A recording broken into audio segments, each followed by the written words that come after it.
नमस्कार दोस्तों, स्वागत है आप सभी का एक और नए वीडियो में। दोस्तों आज का ये वीडियो आप लोगों के लिए बहुत ही इंपॉर्टेंट है क्योंकि इस वीडियो में हम आपको बायोलॉजी के मोस्ट इंपॉर्टेंट ऑब्जेक्टिव क्वेश्चन बताने वाले हैं। तो वीडियो को लास्ट तक देखिएगा और एक एक ऑब्जेक्टिव क्वेश्चंस को एकदम बारीकी से आप लोग याद कर लीजिएगा ताकि आपको बोर्ड एग्जाम में जब क्वेश्चन पूछे तो आप आसानी से उसका आंसर ठीक लगा सके। ठीक है, तो चलिए हम वीडियो को स्टार्ट करते हैं बिना टाइम गए। वीडियो को लाइक नहीं किए तो एक लाइक कर दीजिएगा। ठीक है, तो देखिए आप लोगों का पहला प्रश्न क्या है। अगर आप लोगों का पहला का आंसर पता है तो कमेंट सेक्शन में जरूर बताइएगा। ठीक है, पहला नंबर प्रश्न है कि अड़हुल किस प्रकार का फूल है। अड़हुल किस प्रकार का फूल है। ऑप्शन है द्विलिंगी, एकलिंगी, दोनों या फिर इनमें से कोई नहीं। याद रखिएगा जो अड़हुल होता है वो एक द्विलिंगी फूल होता है। ठीक है, आंसर होगा आपका ए नंबर होगा द्विलिंगी। ठीक है, दूसरा नंबर क्वेश्चन है स्त्रियों में कौन सा लिंग गुणसूत्र होता है। स्त्रियों में और पुरुष में अलग अलग होता है, तो यहाँ पर स्त्रियों में पूछा है तो स्त्रियों में XX होता है। ठीक है, स्त्रियों में XX होता है और जबकि पुरुष में क्या होता है उसका आपको आंसर कमेंट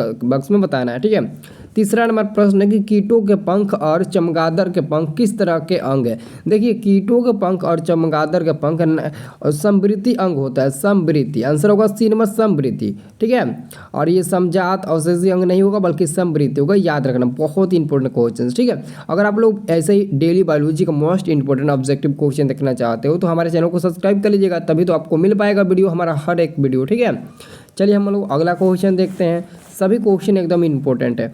अगला क्वेश्चन है प्राकृतिक चयन का सिद्धांत किसने किया। प्राकृतिक चयन का सिद्धांत किसने किया। ऑप्शन है लेमार्क, अरस्तु, स्पेंसर या फिर डार्विन। तो याद रखना चार का आंसर होगा डार्विन नामक वैज्ञानिक ने प्राकृतिक चयन का सिद्धांत किया था। ठीक है, और 5 नंबर प्रश्न है द ओरिजिन ऑफ स्पीसीज नामक पुस्तक किसने लिखी। द ओरिजिन ऑफ स्पीसीज नामक पुस्तक किसने लिखी। डार्विन, ओपेरिन या फिर लेमार्क या फिर इनमें से कोई नहीं। तो इसका भी आंसर होगा ऑप्शन नंबर ए होगा, डार्विन नहीं लिखी थी। प्राकृतिक चयन का सिद्धांत या फिर द ओरिजिन ऑफ स्पीसीज नामक पुस्तक ये डार्विन के द्वारा ही किया गया है। ठीक है, लिखा गया है। अगला क्वेश्चन है 6 नंबर समजात अंगों के उदाहरण है। समजात अंगों का एक आपको उदाहरण देना है। ठीक है, समजात अंगों का एक उदाहरण देना है, जैसे कि हमारे हाथ तथा कुत्ते के अग्रपाद, ये समजात अंग के उदाहरण होता है। क्या होता है, हमारे हाथ तथा कुत्ते के अग्रपाद, ये मतलब कि समजात अंग के उदाहरण होते हैं। जबकि अगला प्रश्न 7 नंबर है मानव शरीर के किसी सामान्य कोशिका में गुणसूत्र के कितने युग्म होते हैं। मानव शरीर के किसी सामान्य कोशिका में गुणसूत्र के कितने युग्म होते हैं। 7 का सही क्या उत्तर होगा। 7 का सही उत्तर होगा सी नंबर 23 जुड़े होते हैं। जबकि अगला क्वेश्चन है किसी जीव की जीनी संरचना कहलाती है। किसी जीव की जीनी संरचना कहलाती है। 8 का सही उत्तर क्या होगा। देखिए 8 का जो सही उत्तर होगा ऑप्शन नंबर बी होगा, जीन प्रारूप या जीनोटाइप कहलाते हैं। ठीक है, जीनोटाइप आंसर होगा आपका बी नंबर सही उत्तर। ठीक है, चलिए अगला आपका क्वेश्चन देखिए। अगला क्वेश्चन है 9 नंबर प्रश्न देखिए। 9 नंबर प्रश्न है कि मेंडल ने अपने प्रयोग के लिए बगीचे में उगाए जाने वाले पौधे को चयन किया था। तो याद रखिएगा मेंडल ने अपने प्रयोग के लिए एक साधारण पौधे को चुना था जिसका नाम है साधारण मटर का पौधा। ठीक है, एक साधारण मटर के पौधे को चुना था। ठीक है, और इसी मटर के पौधे के तहत उन्होंने एक्सपेरिमेंट किया था। ठीक है, और 10 नंबर क्वेश्चन है जीव विज्ञान की वह शाखा जिसके अंतर्गत विभिन्न तथा अनुवांशिकी का अध्ययन किया जाता है कहलाता है जीवाश्म विज्ञान, जीव विज्ञान, अनुवांशिकी या फिर भ्रूण विज्ञान। याद रखना 10 का आप लोगों के लिए बहुत इंपॉर्टेंट क्वेश्चन अनुवांशिकी कहलाता है। ठीक है, ये अनुवांशिकी कहलाता है। अगला क्वेश्चन अफ्रीकी मानव का सबसे निकट संबंध है। अफ्रीकी मानव का जो सबसे निकट संबंध होता है, इसको थोड़ा बड़ा कर लेते हैं ताकि आपको और अच्छा दिखाई दे। ठीक है, अफ्रीकी मानव का सबसे निकट संबंध क्या होता है। देखिए इसका आंसर होगा ऑप्शन नंबर ए चिंपैंजी होगा। ठीक है, और 12 नंबर का क्वेश्चन है प्लेनेरिया की आंखें कैसी होती है। प्लेनेरिया की आंखें कैसी होती है। ठीक है, प्लेनेरिया किसको बोलते हैं आप कमेंट सेक्शन में बताइए। तो बहुत इंपॉर्टेंट क्वेश्चन। ठीक है, बहुत साधारण होते हैं। ठीक है, बहुत साधारण होते हैं। गुणसूत्र बने होते हैं। गुणसूत्र किसके बने होते हैं। डीएनए, प्रोटीन या फिर डीएनए और प्रोटीन दोनों के या फिर इनमें से कोई नहीं। तो बताइए तो गुणसूत्र बने होते हैं किसके बने होते हैं। सब लोग का आंसर करना है, सब लोग आंसर करना है। देखिए गुणसूत्र जो होते हैं ना वो डीएनए और प्रोटीन दोनों से मिलकर बने होते हैं। तो आंसर होगा सी नंबर। 14 नंबर प्रश्न है कि जिन शब्द किसने प्रस्तुत किया था। जिन शब्द किसने प्रस्तुत किया था, बहुत इंपॉर्टेंट क्वेश्चन है। तो जिन शब्द जॉनसन नामक वैज्ञानिक ने प्रस्तुत किया था। ठीक है, जॉनसन नामक वैज्ञानिक ने। अगला क्वेश्चन गुणसूत्र पाए जाते हैं। गुणसूत्र पाए जाते हैं कहाँ पाए जाते हैं। कोशिका में, केंद्रक में, उत्तक में या फिर इनमें सभी में। देखिए बहुत ही बड़े क्वेश्चन है कि गुणसूत्र कहाँ पाए जाते हैं, तो आप लोग का आंसर ठीक लगेगा केंद्रक में। गुणसूत्र जो पाए जाते हैं वो केंद्रक में पाए जाते हैं। आप लोग का आंसर सी नंबर होगा इसका भी, ठीक है। अब देखिए अगला प्रश्न क्या है, अगला प्रश्न को छोटा करना पड़ेगा। अगला प्रश्न है कि मेंडल ने मटर के पौधे में किन विभिन्न विकल्पी लक्षणों को चयनित किया था। बहुत ही बड़े क्वेश्चन। देखिए मतलब कि इसमें आप लोग कंफ्यूज हो जाएंगे इस क्वेश्चन का आंसर देने में कि मटर के पौधे के मेंडल ने मटर के पौधे में किन विभिन्न विकल्पी लक्षणों को चयनित किया था, क्योंकि वो गोल है। क्या है, मटर का जो बीज होता है ना वो गोल होता है। अगला प्रश्न है 17 नंबर, पुरुषों में कौन सा लिंग गुणसूत्र होता है। अभी हम आपको बताया कि आप कमेंट सेक्शन में बताइएगा कि पुरुष में कौन सा होता है। एक्चुअल में एक्स में जो महिला में होता है वो एक्सएस गुणसूत्र पाया जाता है, लेकिन पुरुष में यहाँ पर क्या पाया जाता है, एक्स वाई दोनों पाया जाता है, ठीक है।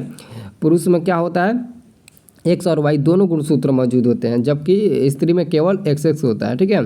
और अगला क्वेश्चन आपका 18 नंबर, वंशागत नियमों का प्रतिपादन किसने किया। वंशागत नियमों का प्रतिपादन किसने किया।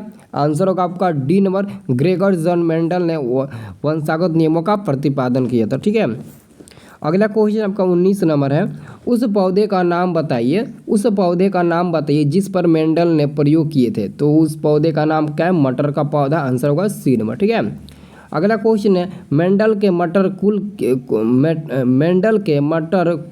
के पौधे में कुल कितने जोड़े विकल्पी लक्षणों का अध्ययन किया, ठीक है। मतलब कि कुल कितने जोड़ों का अध्ययन उन्होंने किया था।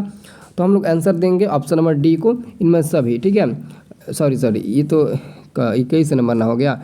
आंसर होगा आपका डी नंबर होगा 7 का, ठीक है। 20 का आंसर होगा डी नंबर 7 का, ठीक है। और अगला क्वेश्चन, मेंडल अपने प्रयोग के लिए किस पौधे का चयन किया था। तो मटर के पौधे को उन्होंने चयन किया था। मेंडल अपने प्रयोग के लिए मटर के पौधे को चयन किया था, ठीक है। देखिए अगला प्रश्न क्या है, अगला आपका प्रश्न है 23 नंबर। 23 नंबर प्रश्न बताने से पहले दोस्तों, अगर आपने अभी तक हमारे ग्रुप में नहीं जुड़े हैं व्हाट्सएप ग्रुप में, तो व्हाट्सएप ग्रुप में जुड़ जाइए ताकि इसका पीडीएफ आपको प्राप्त हो सके। और साथ में दोस्तों आप हमारे ऐप को भी डाउनलोड कर लीजिएगा जिसका नाम है स्टडी प्लस, जो प्ले स्टोर पर उपलब्ध है। और उसका भी लिंक हमें वीडियो को डिस्क्रिप्शन में दे रखा है। और वहाँ पर आप हर विषय का टेस्ट दे सकते हैं डेली सुबह शाम, ठीक है। क्योंकि वो आप लोगों के लिए ही बनाया गया है टेस्ट देने के लिए, ठीक है। तो आप लोग जाकर टेस्ट दीजिएगा, ठीक है, क्योंकि बहुत ही इंपॉर्टेंट है आप सभी के लिए, ठीक है। तो टेस्ट आप लोग ज़रूर दीजिएगा सभी लोग, ठीक है। 23 नंबर आपका प्रश्न कहा था कि निम्नलिखित में कौन एक उभयलिंगी जंतु है। तो देखिए उभयलिंगी जंतु की बात करें तो केंचुआ आ जाएगा, और द्विलिंगी की बात करें तो अड़हुल आ जाएगा, ठीक है। तो आंसर होगा इसका ए नंबर। अगला क्वेश्चन है, जीवन उत्पत्ति के समय पृथ्वी का वातावरण कैसा था। जीवन उत्पत्ति के समय पृथ्वी का जो वातावरण था वो कैसा था। तो आपका सही उत्तर होगा 24 का बी नंबर, औपचारिक था, ठीक है।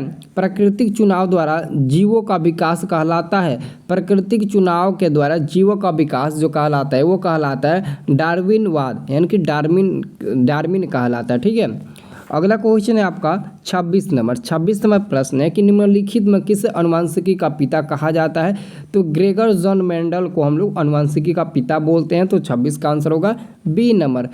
उपार्जित लक्षणों का वंशागत सिद्धांत किसने प्रतिपादित किया था। तो यहाँ पर 27 का जो सही उत्तर होगा ऑप्शन नंबर ए होगा, लामार्क ने किया था। आंसर क्या होगा, ए नंबर होगा।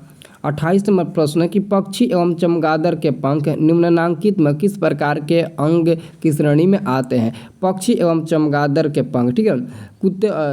यहाँ पर पक्षी और चमगादड़ के पंख है ना, तो इसका आंसर होगा बी नंबर का, असमजात अंग के श्रेणी में आएंगे, ठीक है। अब देखिए अगला प्रश्न क्या है।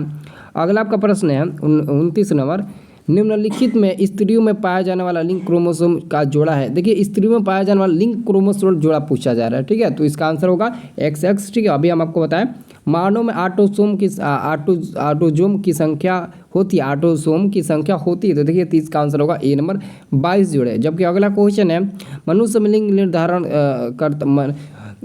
लिंग निर्धारण करता है ऑटोसोम या फिर लिंग क्रोमोसोम या फिर ए और बी दोनों या फिर इनमें से कोई नहीं। 31 का सही आंसर होगा ऑप्शन नंबर बी, लिंग क्रोमोसोम, ठीक है। अगला क्वेश्चन है, मानव युग्मक में गुणसूत्र की संख्या होती है। देखिए मानव युग्मक जो गुणसूत्र की संख्या होती है ना, वो कितना होती है, तो 23 होती है, ठीक है, याद रखना। और अगला क्वेश्चन है, क्वेश्चन आपका क्या है, मेंडल के एक संकरण प्रयोग के दौरान F2 पीढ़ी में लंबे एवं बौने पौधों का लक्षण प्रस्तुत अनुपात है?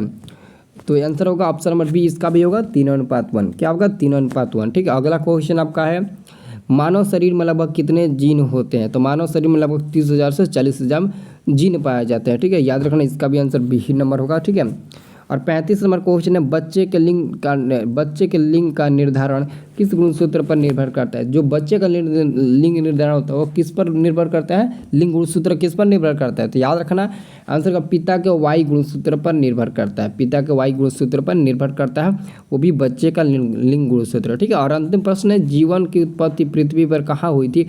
जीवन की उत्पत्ति पृथ्वी पर कहाँ हुई थी? तो स्थल पर, जल में, अग्नि में या फिर आकाश में? तो 36 का आंसर होगा जल में। ठीक है, जीवन की उत्पत्ति पृथ्वी पर कहाँ हुई थी? तो जल में हुई थी। 36 का आंसर होगा बी नंबर। दोस्तों, आपने अभी तक हमारे इस वीडियो को लाइक नहीं किया तो वीडियो को लाइक कर दीजिए। अगर ये वीडियो आपको पसंद आया तो कमेंट करिए कि सर मुझे बहुत अच्छा लगा, और बहुत अच्छा लगा तो चैनल को सब्सक्राइब भी कर लीजिएगा। आपको आगे का वीडियो और देखना है। ठीक है, तो बहुत बहुत शुक्रिया, मिलते हैं अगले वाले वीडियो में, तब तक के लिए जय हिंद जय भारत।